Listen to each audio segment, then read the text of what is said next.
¿Qué tal, chicos? Es un gusto volverlos a saludar. Vamos a seguir avanzando con el contenido de nuestro curso y nos toca trabajar el tema de sistema coordenado tridimensional y vectores en R3. Vamos a trabajar lo que es el sistema coordenado tridimensional y vamos a trabajar también cómo son los vectores tridimensionales. Entonces, sin más, vamos por el video. Muy bien, vamos a trabajar con lo que es el sistema coordenado tridimensional. Esto es bastante sencillo, bastante intuitivo, si nosotros manejamos muy bien la idea del plano cartesiano. Recordemos que un plano cartesiano era un espacio en el que nosotros podíamos graficar puntos y líneas. Cuando estamos hablando en el espacio tridimensional, voy a mostrarles a qué nos referimos con el espacio tridimensional. Me refiero a un espacio de tres ejes coordenados, ¿sí? Un eje X, un eje Y y un eje Z. Estos tres ejes forman entonces el espacio tridimensional. Si nosotros trabajamos en un espacio bidimensional, generalmente trabajamos simplemente con el eje X y Y. Es decir, nosotros no vemos el eje Z y estamos trabajando simplemente en un plano. Más o menos esta idea, vean, voy a tratar de acomodarlo. ¿Sí? El eje X y el eje Y es lo único que trabajamos. Si nos metemos a la idea de que tenemos que trabajar también la tercera dimensión, nosotros tenemos entonces un sistema coordenado tridimensional. Este sistema coordenado tridimensional también lo utilizamos para la misma idea. Podemos ubicar puntos, podemos ubicar líneas, pero también podemos graficar superficies. Para poder graficar puntos, trabajamos la idea de las ternas ordenadas. Es decir, ahora yo tengo que dar una idea de X, Y, Z, donde X, Y, Z, donde X, Y, Z son números reales que podemos ubicar en cualquier punto de ese espacio. Ahora, no un plano, sino un espacio tridimensional. Pero, a diferencia del plano, en el que nosotros teníamos X y Y, dividíamos este espacio en cuatro partes. 1, 2, 3, 4, que se llamaban cuadrantes. En el primer cuadrante las parejas ordenadas eran positivas para X y positivas para Y. En el segundo cuadrante eran negativas para X, positivas para Y. En el tercer cuadrante negativas a X, negativa Y. Y en el cuarto cuadrante positivo X y negativo Y. Cuando nos vamos a las tres dimensiones, nosotros tenemos que darnos cuenta que ahora tenemos que nombrar entonces cada uno de estos espacios en los cuales los valores de X, Y, Z tienen un signo específico. Para el caso peculiar, quiero mostrarles esta imagen. Aquí tengo la misma figura, ¿sí? Solo que ahora he dividido en espacios para diferenciar el eje X, el eje Y y el eje Z. Vean, este es el eje Y, el que está en esta esquina, el eje X, y el eje Z es el vertical. Este es el eje Z. Este es el eje X, esta línea, y esta línea es el eje Y. Este espacio que nosotros tenemos aquí enfrente es el espacio en el que X, Y y Z son positivos. En este espacio de aquí, Y es positivo, X es negativo y Z es positivo. Si seguimos girando, llegamos a un espacio en el que X es negativo, Y es negativo y Z es positivo. Y nuevamente caemos a un espacio aquí en el que X es positivo, Y es negativo y Z es positivo. Y volvemos a nuestro inicio, ¿verdad? De X positivo y Y positivo. Aquí hemos encontrado entonces que tenemos cuatro espacios. 1, 2, 3 y 4. Pero en la parte inferior también tenemos otras cuatro partes. Por lo que entonces este plano tridimensional se divide en 8 partes. Cada una de esas partes se denomina octante. Un octante va a ser un espacio en los cuales X, Y y Z no cambian de signo. Para cada uno de los octantes en los que nosotros nos encontremos, X, Y y Z tiene un diferente valor de signo para todas las posibles combinaciones. Es decir, para el primer octante tenemos la seguridad de que X es positivo, Y es positivo y Z es positivo. Para el segundo cuadrante, perdón, segundo octante en este caso, tenemos que X es negativo, Y es positivo y Z es positivo. Para nuestro tercer octante, tenemos que X es negativo, que Y es negativo y que Z sigue siendo positivo. Uy, pues eso es Z. Positivo, ahora sí. Y para el cuarto octante, tenemos que X es positivo, que Y es negativo y que Z es positivo. Si regresamos a nuestra figura de antes, observamos que estábamos hablando entonces de que x positivo, bueno, sería esta parte, x positivo, y positivo y z positivo. En esta parte, vean, el valor de x es negativo, y es positivo, negativos ambos, y luego volvemos a empezar. Si cuesta un poquito visualizarlo aquí, podemos regresar a nuestra figura inicial. En esta figura, vean, x es positivo, y es positivo y z positivo. En este cuadrante de aquí que tenemos ahora enfrente, x es negativo, y positivo y z positivo. Si seguimos girando, llegamos ahora a de que tenemos un espacio en el que x es negativo, y es negativo y z positivo. Y nuevamente volvemos a caer a nuestro espacio original. En este caso y negativo, x positivo y z positivo. Y finalmente caemos a nuestro espacio inicial. Vean, x, y y z, que son los primeros 4 espacios que nosotros hemos visto, que los tenemos aquí. Como debemos seguir con octantes en la parte de abajo, la parte inferior, ahora lo único que va a cambiar es que z en estos 4 es positivo, va a ser ahora negativo, por lo que en el quinto octante ahora tenemos positivo, positivo y negativo. Para el sexto octante tenemos ahora que x es negativo, y es positivo y z es negativo. Para el séptimo octante, x es negativo, y es negativo y z es negativo. Y para nuestro octavo octante, tenemos que x es positivo, y es negativo. Uy, algo pasó aquí. X es positivo, y es negativo y z es negativo. Y ahí tenemos entonces los espacios en los cuales nosotros podemos ubicar cada uno de los puntos. Por ejemplo, ¿en qué cuadrante se ubica cada punto? Por ejemplo, el punto menos 2,3,4. Bueno, si ubicamos esto aquí, positivo es y y z y negativo es x, estamos entonces en el segundo octante. Aquí puse mal, no es cuadrante porque ya no tenemos 4 partes, sino es octante. El segundo punto tiene positivo a x y negativo a y. Entonces ubiquemos negativo a y y z y positivo a x. Estamos hablando de que esto está ubicado en el octavo octante. ¿Cómo podemos ubicar el punto 5, menos 2,2? Pues muy sencillo. A partir del origen nos tenemos que mover 5 unidades en el eje x. Entonces me voy a mover 5 unidades en el eje x hasta acá. Luego 2 unidades en el eje y, nos movemos hacia atrás, vean, 2 unidades y 2 unidades hacia abajo. Y terminamos entonces en el octavo octante, es en la parte de abajo de esto de aquí. Si lo queremos visualizar aquí, estamos aquí en que x positivo, y, aquí estamos, x positivo, y positivo, entonces x se mueve 5, y se mueve 2, se pasa para la parte que tenemos acá atrás, y z es negativo, por lo tanto estamos en este espacio que resulta ser nuestro octavo octante. Entonces tenemos ahí la ubicación de cada una de las partes de un plano tridimensional. Cuando estamos en 3 dimensiones, todo se extiende una dimensión más. Por ejemplo, la fórmula de la distancia para 2 puntos que se encuentran en el espacio queda definida como la expresión distancia es igual a la raíz cuadrada de x sub 2 menos x sub 1 elevado al cuadrado, eso es cubo cuadrado, más y sub 2 menos y sub 1 elevado al cuadrado. Esa es la fórmula de la distancia tal y como la conocemos, pero como estamos en 3 dimensiones, tenemos que extendernos a esta tercera dimensión y escribir entonces más z sub 2 menos z sub 1 elevado al cuadrado. Y ahí tenemos entonces la fórmula de la distancia que se utiliza para poder determinar la distancia entre 2 puntos tridimensionales. Vean que es la misma ecuación, pero lo único que hemos agregado ahora es que tenemos una tercera dimensión. Ejemplo, ¿cuál de los 2 puntos E 6, 2, 3 o F menos 5, menos 1, 4 está más cerca del punto G 0,3,8?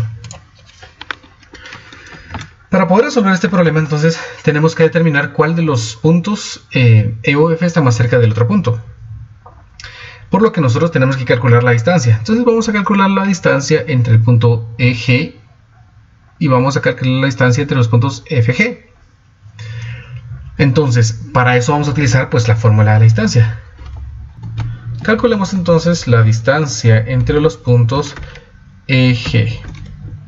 Eso es igual a la raíz cuadrada de x sub 2, en este caso voy a escoger 0, menos x sub 1, 6, esto elevado al cuadrado, más y sub 2, que sería en este caso 3, menos y sub 1, que sería 2, elevado al cuadrado, más z sub 2, que sería 8, menos z sub 1, que sería 3, elevado al cuadrado. Vean, observen de que escogimos los primeros puntos 0, 3, 8 como el punto G, 6, 2, 3 como el punto E. Por lo que entonces esto me va a dar como resultado como la raíz de 62. Ahora calculemos la distancia de la misma forma de los puntos FG. Entonces voy a escribir distancia del punto F, distancia del punto FG. Sería entonces raíz de, en este caso, x2 menos x1 nuevamente. 0 menos, pero como tenemos menos 5, sería más 5 elevado al cuadrado, más y2, que en este caso sería 3, menos y1, que sería menos 1, entonces por lo tanto se convierte en más 1, elevado al cuadrado, más z sub 2, que es 8, menos z sub 1, que es 4, esto elevado al cuadrado. Esto es igual entonces a la raíz de 57. Por lo que entonces la distancia entre los puntos EG es 62 y la distancia entre los puntos FG son 57. ¿Cuál está más cercano? Pues está más cercano el punto F, porque la distancia es menor. Podemos concluir entonces que el punto F está más cercano. Y ahí tenemos entonces una aplicación de la fórmula de la distancia tridimensional, que es bastante simple. Para trabajar los vectores tridimensionales tenemos que aplicar las mismas reglas que aplicamos para vectores bidimensionales. Un vector tridimensional es un segmento de recta que está dirigido. Por ejemplo, si quiero generar un vector entre dos puntos como este ejemplo, encuentre el vector que va del punto A, 1, 4, menos 2, hacia el punto B, 4, menos 8, menos 3. Por lo tanto, tengo que crear entonces el vector que vamos a llamar AB. ¿Sí? Este vector es un segmento de recta dirigido también. Utilizamos siempre nuestros paréntesis angulares. Y recuérdense, habíamos mencionado que para generar un vector siempre es punto final menos punto inicial. En este caso, como voy del punto A hacia el punto B es el final, por lo tanto sería 4 menos 1. En este caso sería 3, menos 8 menos 4 sería menos 12. Y menos 3 menos 2, lo que me genera ahora 3 menos 3 más 2 es menos 1. Entonces tenemos el vector que tiene componentes en X, perdón, tiene la componente en X3, la componente en Y menos 12 y la componente en Z menos 1. ¿Qué significa eso? Que a partir de cualquier punto nos movemos 3 unidades en X, 12 unidades hacia abajo en Y y una unidad en dirección negativa hacia Z. Y tenemos entonces nuestro vector. Recuérdense que también podemos utilizar vectores unitarios. Por ejemplo, puedo escribir el vector AB, podría ser entonces 3i menos 12j menos k, utilizando vectores unitarios. Recuérdense que podemos utilizar estos vectores para poder escribir el vector en una forma que parezca más algebraica y no complicarnos mucho con los paréntesis angulares. Tenemos entonces la misma idea de un vector: desplazamiento en x, y en z, para este caso, mientras que los vectores bidimensionales es solamente desplazamiento en x y en y. La multiplicación de los vectores sigue siendo exactamente igual, la multiplicación de una constante por un vector sigue siendo igual, dado de que este vector sigue siendo una matriz, solamente que ahora con una columna extra. Por ejemplo, obtenga 3a, 2a más b y a, la magnitud de a, usando a igual a 2i menos 4j menos 5k y b igual a 4i menos 4j más 7k. Empecemos entonces obteniendo primero 3, algo pasa aquí, ahora sí, 3a, o qué pasa acá, nuevamente 3a, para este caso entonces sería 3 multiplicado por el vector a, que sería 2i menos 4j menos 5k. Esto sería entonces un vector 3 veces más largo que el vector a, que obtenemos entonces 6i menos 12j menos 15k. Y tenemos entonces nuestro vector, que ahora es el mismo vector que A, solamente que 3 veces más largo. Si nos piden calcular 2a más b más b, no, b alta, ajá.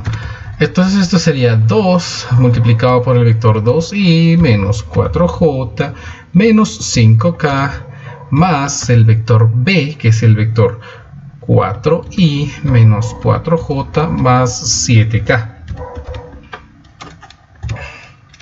Este resultado entonces nos daría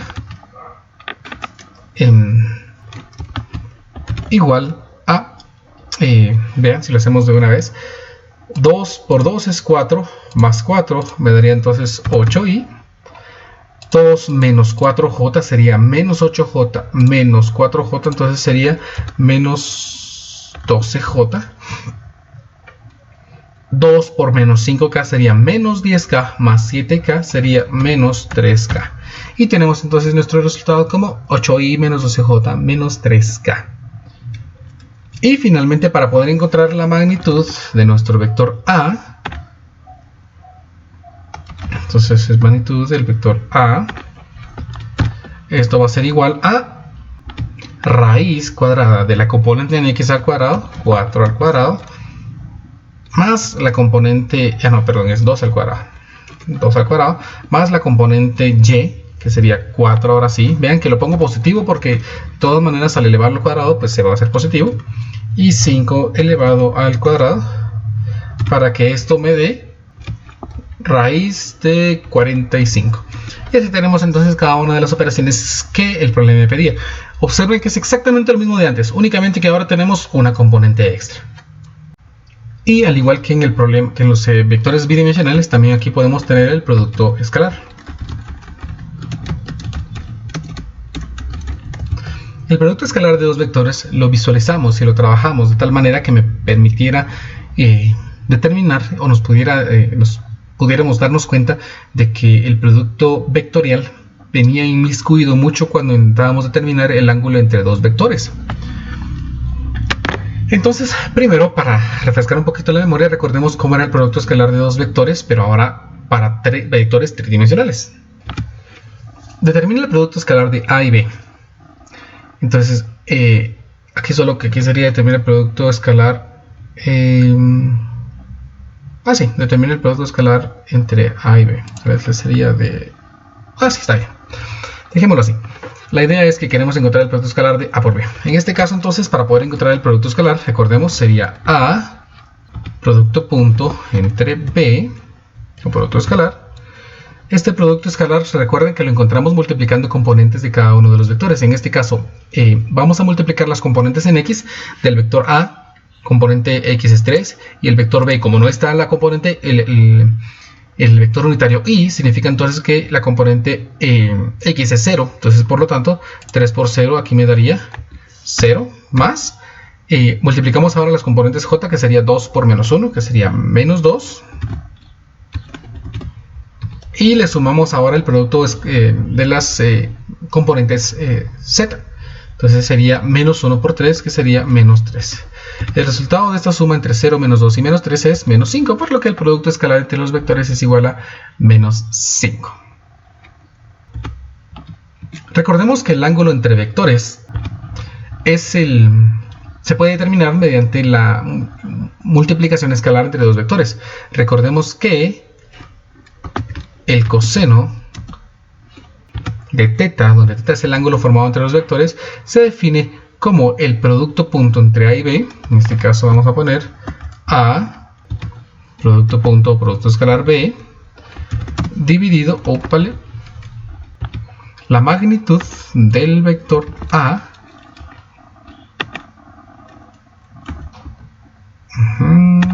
ahí está, multiplicado por la magnitud del vector B. Y la ventaja de esta fórmula es que no me define si el vector los vectores son bidimensionales o tridimensionales, solo me dice el producto punto de los vectores dividido la magnitud dividido la multiplicación de la magnitud de esos vectores.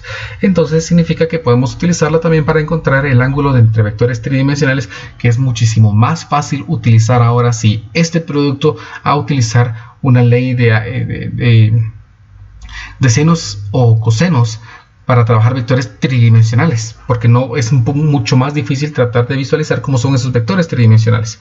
Entonces les muestro con un ejemplo. Determine el ángulo entre los vectores i menos 3j menos k y 2i más 6j menos 3k. ¿Qué debo hacer para poder encontrar el ángulo? Primero necesitamos el producto punto, por lo que calculemos entonces el producto punto a por b. El producto punto a por b sería la multiplicación de las componentes, en este caso 1 por 2 es 2, menos 3 por 6 es menos 18, y menos 1 por menos 3 es más 3. Entonces 2 menos 18 más 3 me da como resultado menos 13. Por lo que entonces el producto punto es menos 13. Necesitamos también la magnitud de cada uno de los vectores. Entonces obtengamos la magnitud del vector A. Esto sería igual, sería igual a la raíz cuadrada de 1 al cuadrado, que es 1, más 3 al cuadrado, que es 9, más 1 al cuadrado, que es 1. O sea que esto es igual a la raíz de 11. Ahora vamos a sacar la magnitud del vector b. De la misma forma, ahora vamos a sacar raíz cuadrada de 2 al cuadrado, que es 4, más 6 al cuadrado, que es 36, vamos 40, más 3 al cuadrado, que es 9, por lo tanto es la raíz de 49. Y finalmente entonces esto sería 7. Entonces podemos ya concluir que el coseno del ángulo para este caso sería igual a menos 13 dividido la multiplicación de 7 por la raíz de 11. Finalmente entonces puedo concluir que el ángulo es igual al coseno inverso o arc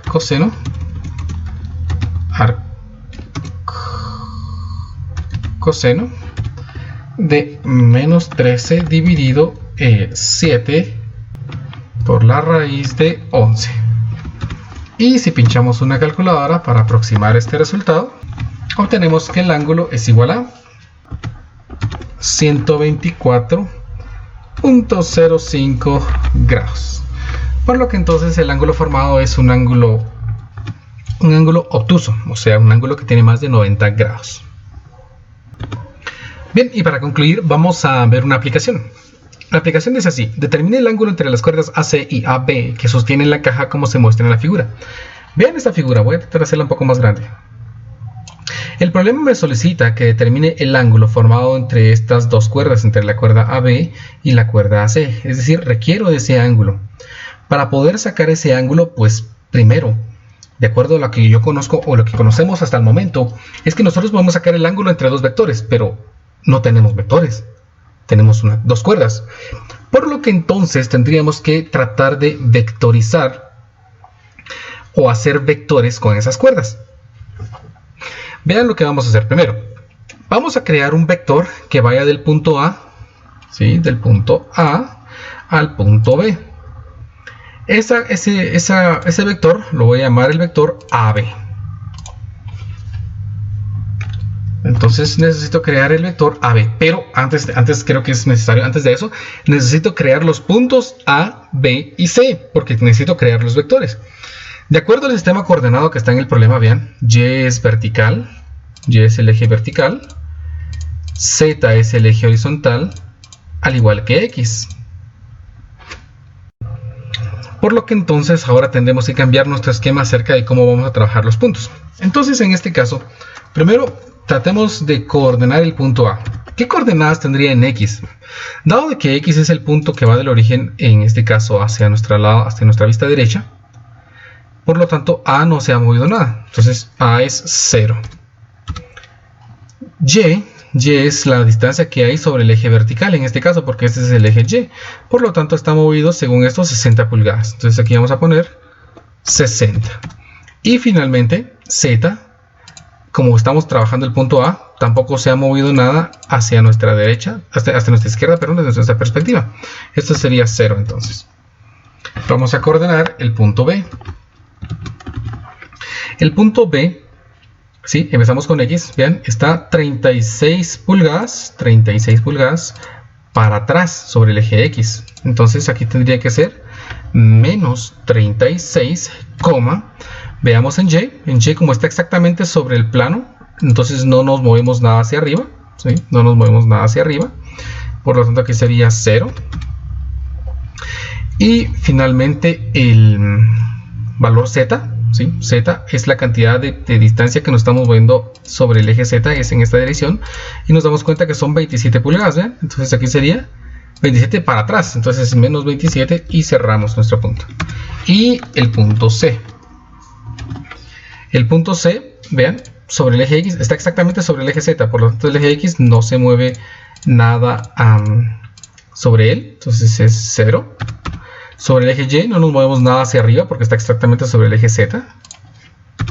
Y sobre el eje Z tiene 32 pulgadas hacia adelante, entonces 32. Y aquí tenemos nuestros puntos. Ahora sí, voy a crear los vectores AC. Entonces el vector AC sería el vector que se genera cuando nosotros restamos el punto C menos el punto A. En este caso el punto C menos el punto A. 0 menos 0 es 0, entonces, por lo tanto no hay I. 0 menos 60, vean, 0 en C menos 60 en A es menos 60 en J, menos 60J. Más, miremos qué pasa en Z, 32 menos 0, por lo tanto aquí es 32K. Y ahí tenemos nuestro vector AC. Ahora obtenemos el vector AB. O sea, el vector que va del punto A hacia el punto B.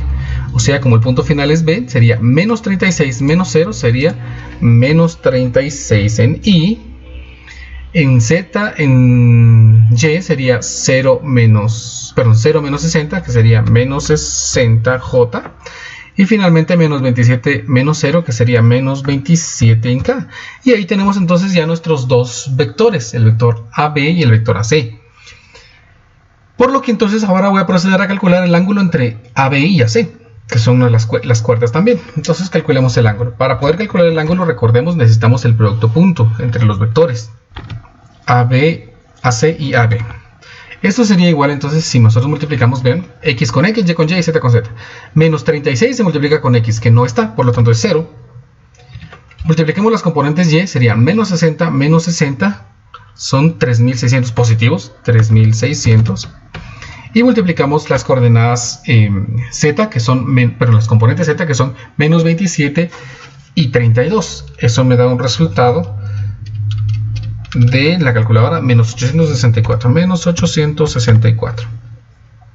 Este resultado es igual entonces, luego de que sumamos 3600 y menos 864, 2736. Ahí tenemos entonces el producto punto entre los vectores. Ahora obtenemos la magnitud del vector AC. El vector AC sería la raíz cuadrada de 0 al cuadrado más 60 al cuadrado más 32 al cuadrado. Y todo eso en raíz cuadrada. Eso me da un valor de 68. ¿Sí? Y finalmente sacamos la magnitud del vector AB. La magnitud del vector AB igual sería elevar al cuadrado 36, 60 y 27, sumar el resultado y sacarle raíz cuadrada. Eso me va a dar como resultado, veámoslo aquí en la calculadora, me da 75. Y para finalizar entonces ya ingresamos datos a la ecuación. El coseno del ángulo